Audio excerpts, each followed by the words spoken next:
Hello, everyone. Welcome to this. Now, I think it's only fair to say that it's fair to say that I'm not really a big reader. Ye and Ye tagged me to do a book haul where I feel that I can't actually do that because I haven't read enough books to do that.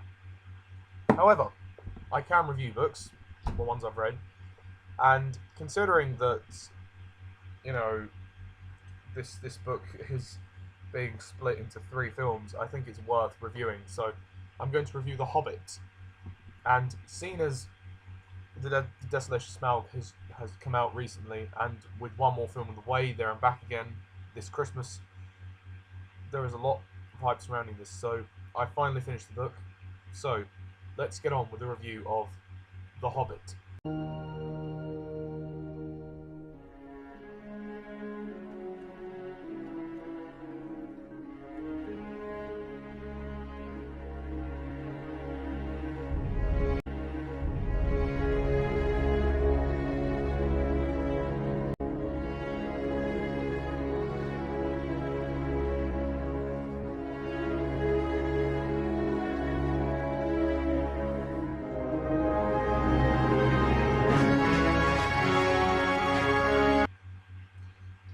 Okay, so The Hobbit. Uh, I'm just gonna for the synopsis. I'm just gonna read the blurb. So yeah, whatever. Bilbo Baggins is a hobbit who enjoys a comfortable, unambitious life, rarely travelling further than the pantry of his hobbit hole in Bag End. But his contentment is disturbed when the wizard Gandalf and a company of 13 dwarves arrive on his doorstep one day. To whisk him away on a journey there and back again, they have a plot to raid the treasure hoard of Smaug the Magnificent, a large and very dangerous dragon. The prelude to Lord of the Rings, The Hobbit has sold many millions of copies since its publication in 1937, establishing itself as one of the most beloved and influential books of the 20th century. And there's a little review from the Times in the back, saying a flawless masterpiece. And there's pictures of the books, The Hobbit and the Lord of the Rings books. So, yeah, that's the story basically. Bilbo is whisked off into an adventure to help the 13 dwarves reclaim their homeland from Smaug. Terrible. Okay, so, oh, sorry, I had a Facebook message. That's from somebody at my college wishing me happy birthday. Because, yes, today's my birthday. Yeah, I'm recording a video on my birthday. Because I've got a free time, so, yeah. Anyway, on with the review. So, the book of The Hobbit. I'm just going to put it down. So, the book of The Hobbit is obviously very different to the movies. I mean, it's one piece. And what I like about the book of The Hobbit is that it's actually quite simple. Anyone can read it. Anyone. It's aimed at children. Tolkien had written it for his children, and that's not to say that adults couldn't read it. He knew his target audience, and then it somehow grabbed the attention of everyone, and it became a very, very good book. And I don't know why I never read it before. I mean, because I got this last year for my birthday. I've had this book for 1 year exactly. I've actually got 2 copies of it. Oh, and also got a little Legolas bookmark. Yeah, so the Hobbit book is a very simple telling of the story. It really does immerse you into the world of Middle Earth, and I was really surprised. I mean, because obviously I'm a big fan of the movies. I haven't read the Lord of the Rings, but now I've read the Hobbit, so I can see why Peter Jackson loves this source material so much, and Tolkien is a fantastic writer. Some of his descriptions are just brilliant, and yeah, this book has a lot of action. It's a quest. It's a huge quest. There is a lot of action, which is really good. So it never at one moment did I think of putting it down. I mean, it took me a long time to read because I'm a slow reader, but I didn't feel like the pace of the book was bad. I thought it was really good pace. I really like the characters. I think Bilbo's a great character. The way he changes from being like a very kind of prissy, pratty kind of hobbit, at the beginning, all very particular about sort of things, and in the end he becomes sort of more mature and more, he's seen the world, and he's seen the most daunting things uh, in his life. Some of the most daunting things he's ever seen. He's been up against a dragon, for God's sake. I mean, yes, and yeah, they're very good. The character's great. And Gandalf, I love Gandalf. He's a great character, fabulous character, and he's in Lord of the Rings as well. And yeah, so they're good things. They're the good characters. I mean, also speaking of characters, Gollum, the scene with Gollum was brilliant. That chapter, it was quite a long chapter, but I could have read it for ages. It was great. The riddles, and they used some of them in the film. Well, in the first film, an unexpected journey. So that was great to see, and I was imagining it in my head because I started to read this. I started to read this just sort of like a couple of months before An Unexpected Journey was coming out in the cinema. So yeah, and I was imagining it in my head. I was like, it really does make me think of the films, and Peter Jackson does a great job of bringing this stuff to life. The action scenes are brilliant. Like, some of the most memorable ones are the Goblin chase, the trolls, the troll fight, barrel scene, um, out of the frying pan, which is sort of like, there's a part where the wargs attack and they're in the trees, and you see it in An Unexpected Journey. Most of the action scenes are pretty good, actually. The spider scene, that was really good in the book, and that's, it ties into Lord of the Rings. Like, Bilbo's like, I'm going to call you Sting, because he just, I like how the movie kind of elaborated on that, and they used the ring a lot more. I mean, also, obviously the action towards the end is very good. Like the big battle of the Five Armies is incredible. I mean, it's not very long. It's not written over very much. It's only over a couple of pages or so, but it's very good. And yeah, it's great. I really like The Hobbit, and it's really immersive. I mean, it's very simple. Yes, it's a very simple book. I mean, it's not as detailed as I thought it'd be, because J.R.R Tolkien, but and I was worried because I was like, how can you make 3 long films out of this? But somehow Peter Jackson has managed to do it well. He's done well from what I've seen anyway. I mean, I've only seen the first 2 films, obviously, because There and Back Again is coming out to Christmas, so that'll be interesting. I like the characters. I said that already. It's not without flaws, in my opinion. I do think there are problems with the book. One of my problems is Gandalf. Some of Gandalf's scenes are a bit weird, because it's like he goes off sometimes. He just kind of leaves the company. He just kind of ditches them sometimes, and we don't find out where he's going in the book. Obviously, in the film, The Desolation of Smaug, we find out where Gandalf goes. He goes to Dol Guldur to take down the Necromancer with Radagast, who is only mentioned once in the book. So, yeah, I mean, they thought, why not bring him in? So, fair enough. Yeah, but it would have been nice if Tolkien had written like a chapter or something, to explain where Gandalf had gone. You give a bit more detail. I find it very simple, the book. It could elaborate on a few things. It could be a bit more detailed. It doesn't really slow down at any point. I don't think it slows down. Also, there are too many dwarves. Now, I said this for the films. I mean, it's not their fault. I mean, the movies. I mean, Peter Jackson sort of was worried about making The Hobbit. It's one of the reasons he was dreading to make The Hobbit, because there were 13 dwarves. But actually, ironically, it turned out to be one of the best things about it for him. So maybe having 13 dwarves is quite good for the movie. I mean, well, for the movie, I guess it's quite good because you have more time. It's 3 films, so you have more time to more time with the characters. Whereas the book, there's things that are constantly happening. The only time we really get to know the dwarves is in like chapter 1, which is where they all arrive at Bilbo's house and start feasting before they leave. Um, I found the Shire stuff quite nice. It was quite good. The first few lines of the book are quite interesting. Good morning. Do you mean to wish me a good morning, or do you mean that it's good morning whether I want it or not? And I like how they kept that in the film, which is really good. There was a there was a part in, I think, chapter 7 when they go to Beorn's house. I love Beorn's character in the book. I felt in the movie he was very brief. Like in the Desolation of Smaug, Beorn appears and he's very brief.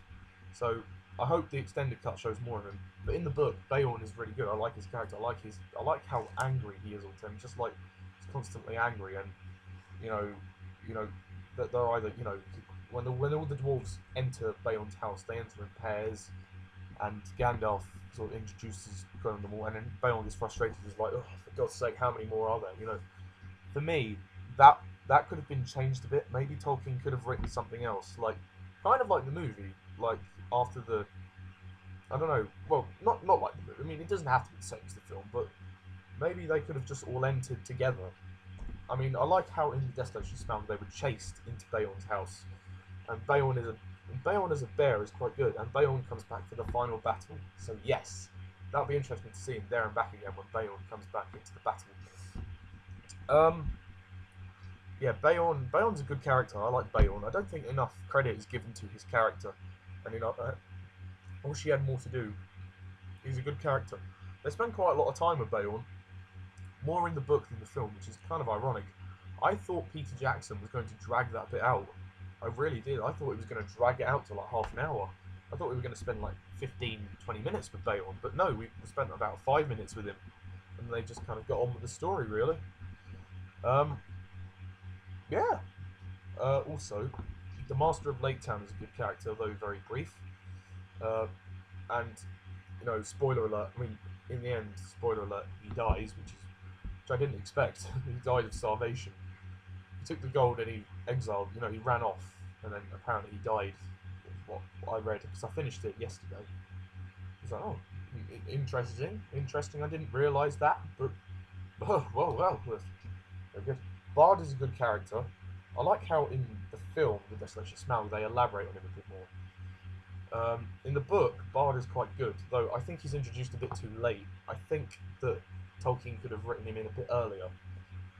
Like, for example, when in the film, when he's introduced after they escape Mirkwood with the barrels, maybe they could have introduced him in the book there as well. I mean, but he's in there. He's quite a vital character in the story.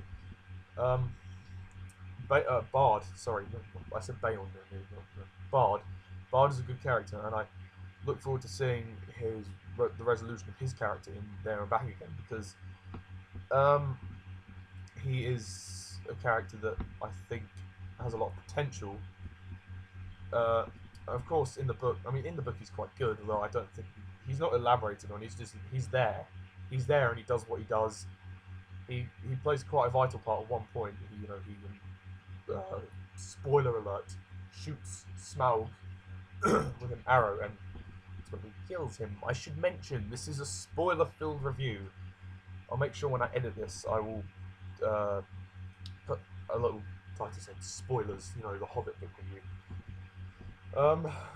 What others? Also, Smaug himself. We get to see Smaug himself. Scenes with Bilbo and Smaug. The scene with Smaug in this book is phenomenal.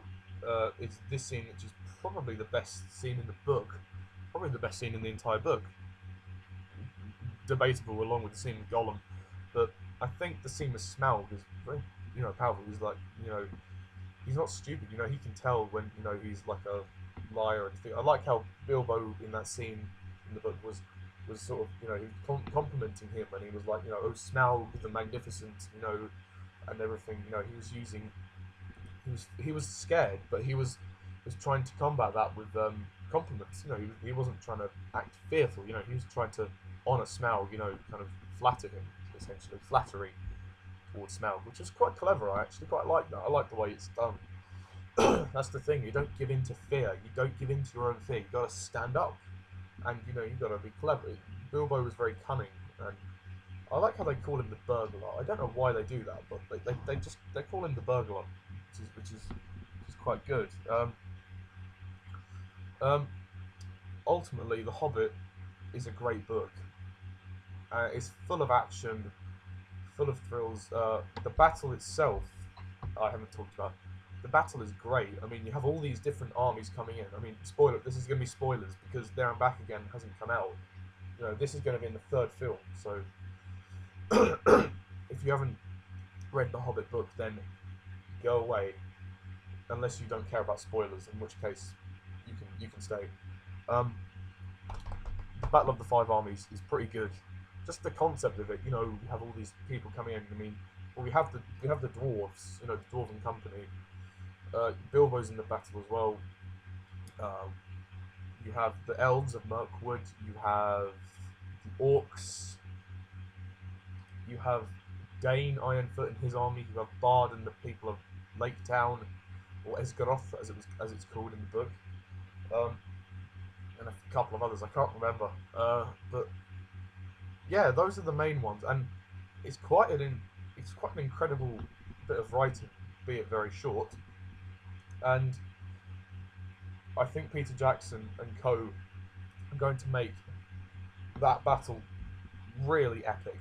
I have a feeling that is going to be really good because I mean they've got another whole film. They'll probably drag it out to 3 hours or something. As in the film, not the entire battle, because that would be too long for a battle. That battle in the film is probably going to be half an hour at most. At most, it will be about half an hour. I mean, it's got to be pretty epic, or at least 20 minutes. It's got to be at least 20 minutes, surely. Knowing Peter Jackson, he likes to make things long. So yeah, and then it becomes kind of an emotional ending, and it kind of, spoiler alert, you know, it feels as if, you know, the whole quest is kind of meaningless, but also, but it's I mean, because, you know, this is major spoilers. Uh, Three of the dwarves die, which is really sad. Thorin, Fili, and Kili. And Thorin, who's the main dwarf, his character's really good in the book. I forgot to mention about Thorin. And in the film, Richard Armitage plays him really well. And, you know, his death scene is really emotional. And, you know, he has spent his final moments with Bilbo. So, can't wait to see Martin Freeman and Richard Armitage play that out together. You know, play that scene out. Really going for it. And, you know, Fili and Kili, who are his nephews, also die. You know, so Dane becomes the Dane Ironfoot, who is this other dwarf or something, who's like Thorin's cousin or something. He becomes like king of the Lonely Mountain. It's quite sad because they've been through so much. They've gone on this gigantic quest, and I was like, no, Thorin's died. Oh, Gandalf's in the battle as well. But I don't think Gandalf really does much. He'll be there. I don't know what he does though. It, I was just like, no, and then it kind of, after that, not much really happens. Just kind of explains how Bilbo goes back to the Shire and carries on with his life. You know, he's still got the ring, so I like how the movies are pretty much referencing the ring a bit more. So yeah, The Hobbit is a great book. As well as it being a standalone story, it is a prequel to The Lord of the Rings. Subtly, you know, has the subtle hint of the ring. The movies have made a bit more of that, you know, to make it feel really like a prequel. They've really focused on the ring quite a bit in the movies. And ultimately, I'm going to give The Hobbit book out of 10. I'm going to give it 9.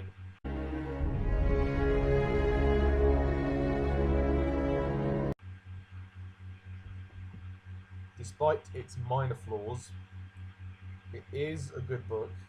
It just needs a little bit more detail in a few areas and needs a bit more character development on some of the dwarves. But ultimately, this is a great book. If you haven't read this, then do read it. And I mean, if you've seen the films, and you know, it's good to compare the films to the book. Me personally, you know, if somebody asked me recently what is better, the films of The Hobbit, or the book, I mean, I can't make a complete judgment yet because I'm still waiting for one more film. I'm still waiting for There and Back Again. but judging by An Unexpected Journey and The Desolation of Smell and the book itself, comparing them, in some ways, in terms of understanding, sort of the book is better in terms of younger audiences because they can have a bit of a clearer understanding of the story. It's not too complicated for them. They'll be able to follow it and they'll be able to enjoy it. It is kind of light and humorous in its own way. All the dwarves and all the singing and stuff. The singing's quite nice as well. I forgot to mention about that. Whereas the films kind of are much more, well, longer. The movies are longer, and there's more detail. The story is given more layers in the movies. So they have to draw it out to make it 3 films. Ultimately, it's I like them both. I can't say which one's better at the moment. I'll have to wait till There and Back Again comes out. But this is a great book, and it was published in 1937, so it's quite old. But yeah, no, I love this book. So thanks for watching, and as always, I'm Mr. TARDIS11. See ya.